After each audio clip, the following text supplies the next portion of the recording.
Hi friends, தமிழில் நான் 95 mark வாங்கணும். ஸ்கூல் புக்கை நான் எப்படி படிக்கணும்? புக் வைஸ் படிக்கவா இல்லை சிலபஸ் வைஸ் படிக்கவா அப்படிங்கிற கேள்வி உங்கள் ஒவ்வொருத்தருடைய மனசில் இன்றைக்கி சூழ்நிலையில் இருந்துகிட்ருக்கு. அது மட்டும் இல்லை, வினாத்தாள் எப்படி இருக்கும்? எளிமையாக இருக்குமா, கடினமாக இருக்குமா, எல்லாரும் 90 மார்க் போட்டுருவாங்களா, இல்லை கொஷின் ரொம்ப கஷ்டமாக வச்சு 80க்கு மேலே வாங்குறது கஷ்டமா அப்படின்னு சொல்லி ஒவ்வொருத்தரும் பேசிகிட்டு இருக்காங்க. என்னுடைய நண்பர்களுக்கும் இந்த கேள்வி ஓடிட்டே இருக்குது. அதற்கு எனக்கு தெரிஞ்ச தீர்வை இன்றைக்கி சொல்ல போகிறேன். நீங்கள் அதை பிடிச்சிருந்துச்சி அப்படின்னா அந்த மெத்தடை ஃபாலோ பண்ணி என்ன பண்ணிக்கோங்க, படிச்சுக்கோங்க. நிறைய டெஸ்ட் பேஜ் போடுறாங்க. டெஸ்ட் பேஜ் கொடுக்கணும், சிலபஸை அப்படியே இது பண்ணி என்ன பண்ணுறாங்க, அப்படியே கொடுக்குறாங்க. நல்லா ஒன்று யோசிச்சுக்கோங்க. டிஎன்பிஎஸ்சியில் நம்மளுக்கு கொஸ்டின் எப்படி கேட்பாங்க அப்படின்னா, school book plus previous year question. சும்மா எங்கேயோ இருந்து எடுத்துகிட்டு வைக்க போகிறது கிடையாது. நீங்கள் எதில் தரவாக இருக்கணும் இந்த டைம்லன்னு சொன்னால், old book 6th to 12th old book, 6th to 12th new book படிக்கணும், ப்ளஸ் ப்ரீவியஸ் இயர் கொஸ்டின் படிக்கணும்.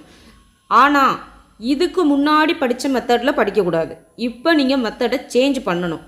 இந்த பொருந்தா சொல்லை கண்டறியணும். இப்போ தமிழ் புக்கில் தமிழினுடைய குணங்கள் இருக்கும். நீங்கள் என்ன பண்ணுவீங்க, அதெல்லாம் சிலபஸில் இல்லை அப்படின்னு சொல்லிட்டு உங்களை இந்த சிலபஸில் இருக்கிற ரகர வேறுபாடு, இணை எழுத்து, சுட்டெழுத்து, வினா எழுத்து இந்தபடி கூட்டிகிட்டு போயிட்டுருக்காங்க. அப்போ இந்த ஏரியாவில் பாருங்கள் 15 வினாக்கள் வர்றதா சொல்லியிருக்காங்க. அப்போ பொருந்தா சொல் இப்போ கடலுக்கு வேறு பெயர்கள் இருக்குது, காடுக்கு அவ்வளோ பெயர்கள் கொடுத்துருப்பாங்க. அது மட்டும் இல்லை, தமிழினுடைய குணங்கள்னு சொல்லிட்டு கொடுத்துருப்பாங்க. அழகு தமிழ் விடுதூது பாடத்தில் கொடுத்துருப்பாங்க தமிழை பற்றியும். அப்போ இதில் எந்த மாதிரி கொஸ்டின் வைப்பாங்க அப்படின்னா, 3 ஆப்ஷன் பொருந்தாத சொல்லி கண்டறியல 4 இருக்கும். 3 கடலினுடைய பேராக இருக்கும், இன்னும் ஒன்று மட்டும் வேற ஒரு பேராக இருக்கும். 3 காடோட பேராக இருக்கும், இன்னும் ஒன்று மட்டும் வேற ஒரு பேராக இருக்கும். அப்போ நீங்கள் அந்த பொருள் தெரிஞ்சிருந்தால் மட்டும்தானே அந்த கொஸ்டினுக்கு நீங்கள் அடிக்க முடியும். அது மட்டும் இல்லை, என்ன முக்கியத்துவம் எதுக்கு அதிகமாக கொடுத்துருக்காங்க பாருங்க, பல்துறை சார்ந்த கலைச்சொற்கள், ஆங்கிலம் மற்றும் பிறமொழி சொற்களுக்கு இணையான தமிழ் சொற்கள். இப்போ இதெல்லாம் இப்போ கணியணி நண்பன் 6th ஒரு பாடம் இருக்கும். கணியணி நண்பன் பாடத்தில் பார்த்தீங்கன்னா மீத்திறன் கண்ணி, சூப்பர் கம்ப்யூட்டர் உதாரணத்துக்கு சொல்கிறேன். அதை மாதிரி தமிழில் ஒவ்வொரு பாடத்துக்கும் இடையில என்ன இருக்குது, ஆங்கில வினா தமிழ் கொடுத்துட்டு அதுக்கு ஒரு அடைப்பு குறிக்கல ஆங்கில வார்த்தைகள் கொடுத்துருப்பாங்க. அந்த மாதிரி தான் என்ன பண்ண போகிறாங்க, உங்களுக்கு கொஸ்டின் இடையில இருந்து எடுக்க போகிறாங்க.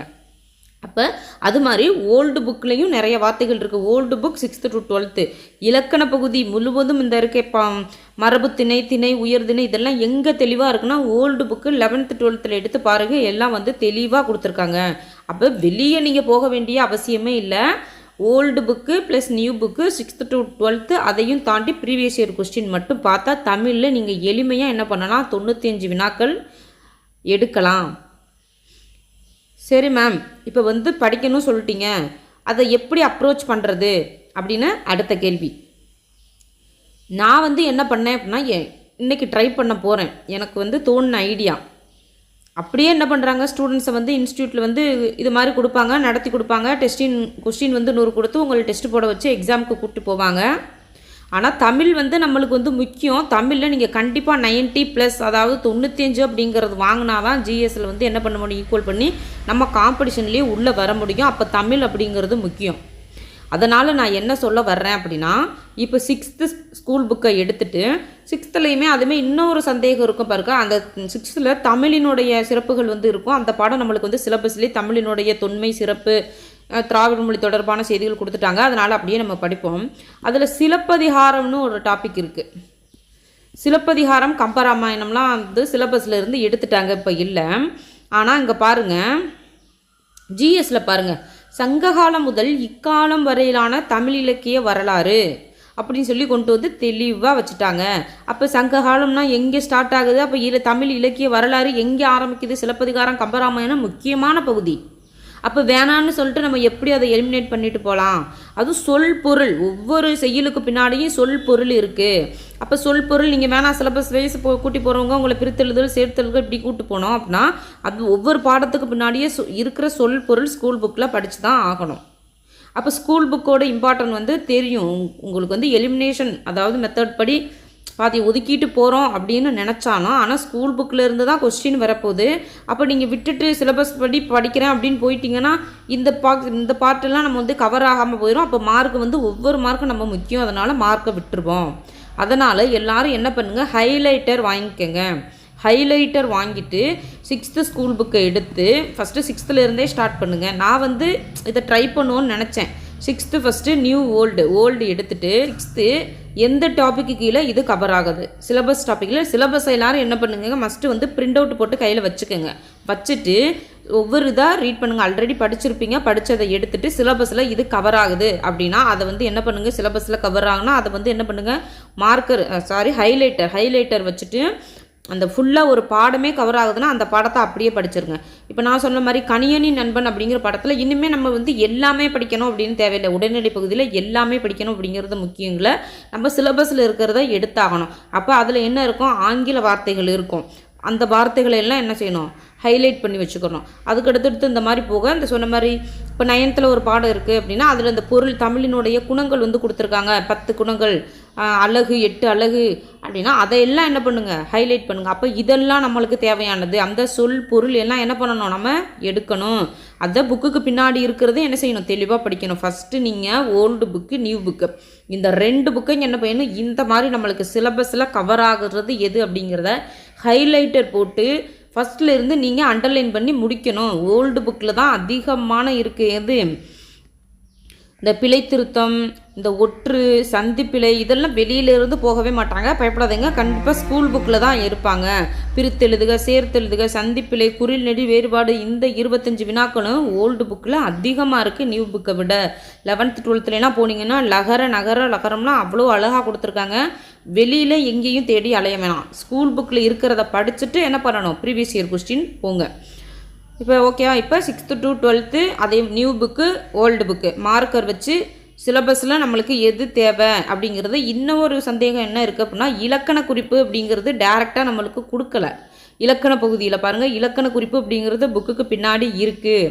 ஆனால் என்ன கொடுத்துருக்காங்க அப்படின்னு சொல்லி பார்த்தீங்கன்னா, வினையாளனையும் பெயரெச்சம், வினையெச்சம், வினைமுற்று தான் கொடுத்துருக்காங்க. அப்போ இது வேர் சொல்லிலிருந்து கொடுத்துருக்காங்க. இலக்கண குறிப்பு அப்படிங்கிறது கொடுக்கல. படிக்கணுமா வேணாமா அப்படிங்கிற சந்தேகம் எல்லார்ட்டையுமே என்ன இருந்துகிட்டு இருக்குது. அதுக்கு தெளிவான தீர்வு தெரியல. மாடல் கொஸ்டின் கொடுத்தா தான் தெரியும். ஏதுக்கும் என்ன பண்ணுங்க, புக்குக்கு பின்னாடி இருக்கிற இலக்கண குறிப்பையும் படித்து வச்சுக்கோங்க. ஏன்னா தமிழில் ஒவ்வொரு மார்க்கும் நம்மளுக்கு முக்கியம்.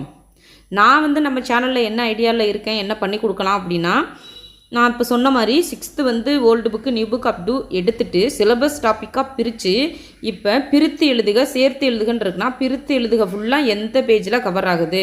இப்போ வந்து குறில் நெறி வேறுபாடு, இப்போ லகர வேறுபாடு இருக்குது அப்படின்னா 6th to 12th old book new புக்கில் எந்தெந்த பேஜில் கவர் ஆகுது அப்படின்னு சொல்லிட்டு பேஜ் நம்பரை நோட் பண்ணிவிட்டு அதை அப்படியே காப்பி பேஸ்ட் பண்ணி ஈஸியாக கொடுத்தோம் அப்படின்னா என்ன பண்ணலாம், மார்க்கு நம்ம ஈஸியாக ஸ்கோர் பண்ணலாம்.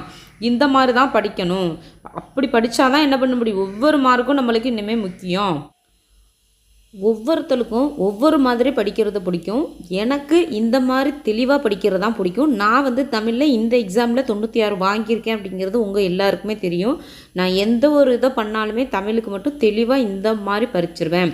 இப்போ நீங்கள் இன்ஸ்டியூட்டில் ஜாயின் பண்ணி அவங்க நடத்துகிற கிளாஸஸை மட்டும் வச்சுட்டு அப்படியே வந்து நோட்ஸ் எடுத்துகிட்டு படிச்சுட்டு டெஸ்ட்டு போட்டுட்டு போகிறீங்க அப்படின்னா உங்கள் மனசு கண்டிப்பாக அதை ஏற்றுக்கிறவே செய்யாது. நல்லா ஒரு 95 வாங்கணும்னு நினைக்கிறோம் அப்படின்னா மனசு வந்து எனக்கு வந்து கண்டிப்பாக அக்செப்ட் பண்ணாது. ஏன்னா ஸ்கூல் புக்கை நம்ம கைப்பட வச்சு அண்டர்லைன் பண்ணி எதுவுமே மிஸ் ஆகலை அப்படின்னு சொல்லி நம்ம வந்து முடியும் அப்படின்னு நம்ம தெளிவாக படிக்கிறதுக்கும் அவங்க எதை விட்டாங்களோ விடலையோ அப்படிங்கிற ஒரு பயத்தோடு படிக்கிறதுக்கும் அந்த படிப்பு வந்து என்னோடய மனசு ஏற்றுக்கிறாது. அதை நான் உங்களுக்கு சொல்லிட்டேன்.